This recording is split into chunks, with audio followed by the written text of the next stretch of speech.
Byron Donalds comes on my show now. Okay. Why? Exchange of respect was never personal. I believe as a leader at that time, you had a duty to be thorough in what you were putting out there as opposed to just playing politics. Okay. This was never as simple as vaccine good, vaccine bad. Politics made it that. And it put us into a toxic environment, no pun intended, where even today, there's no curiosity about the vaccine. You get a VAERS system, which is very imperfect, and you don't have robust government dialogue or investigation of the vaccine. You don't have political investigation of what happened during the pandemic, what was right, what was wrong, to Vinny's point about what's still continuing, about who wants to control what. Because they only see politics. They only see advantage. My concern is that the unknowns are now more dangerous than the knowns. So what's changed since then? I don't have long vaccine. People are saying I've admitted long vaccine. Oh, okay. People are saying I've admitted that the vaccine hurt me. I have not admitted that. I don't know that.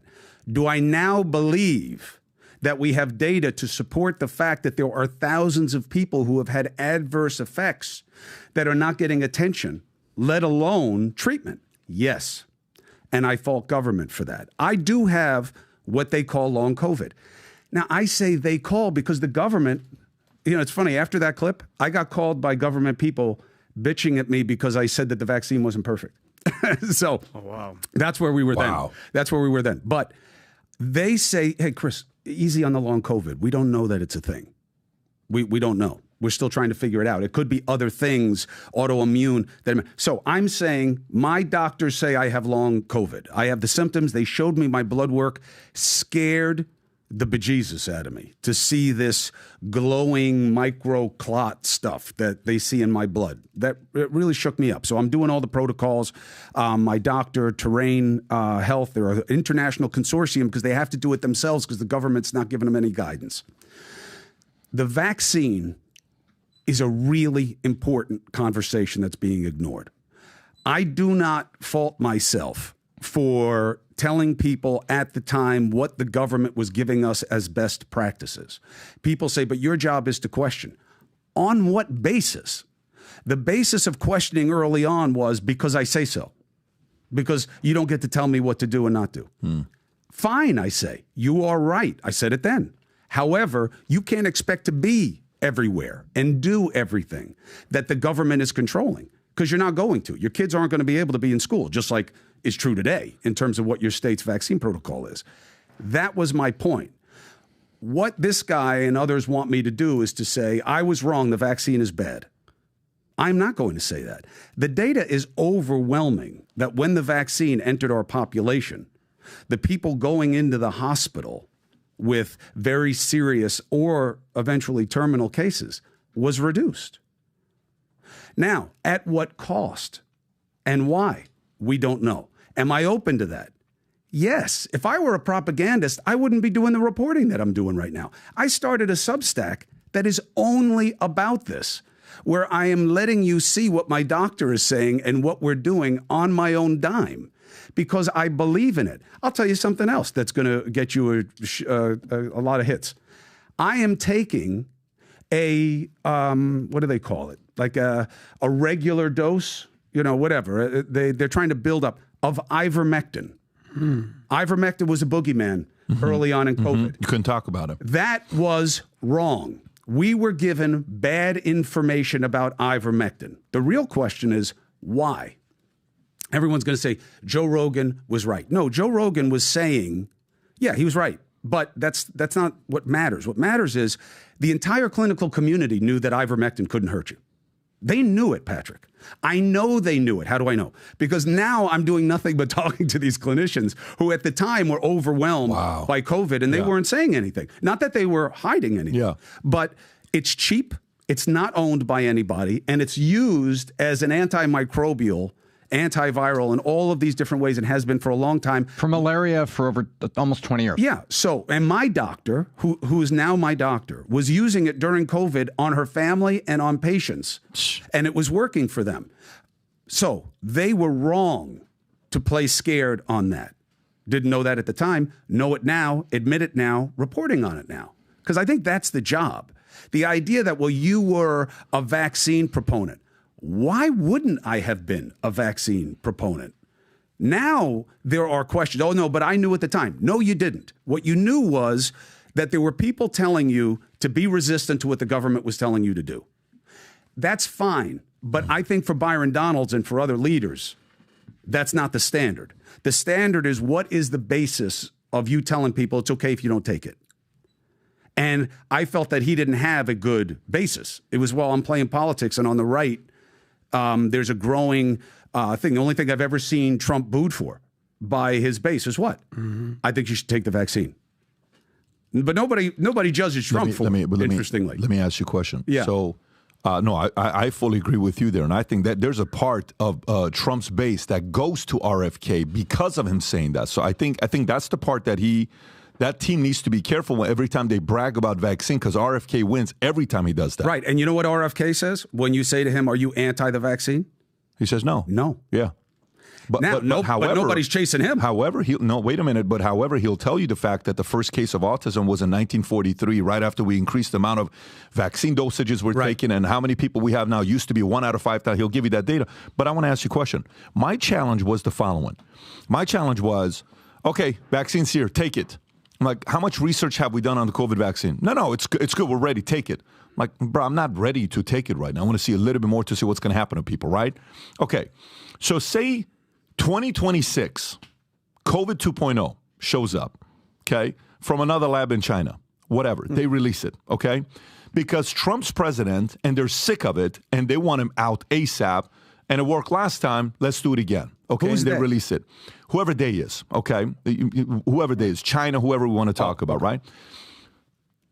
COVID comes out. Now we have 5 years, 5.5 years, almost 6 years of experiencing with vaccine, and we know the research and the results.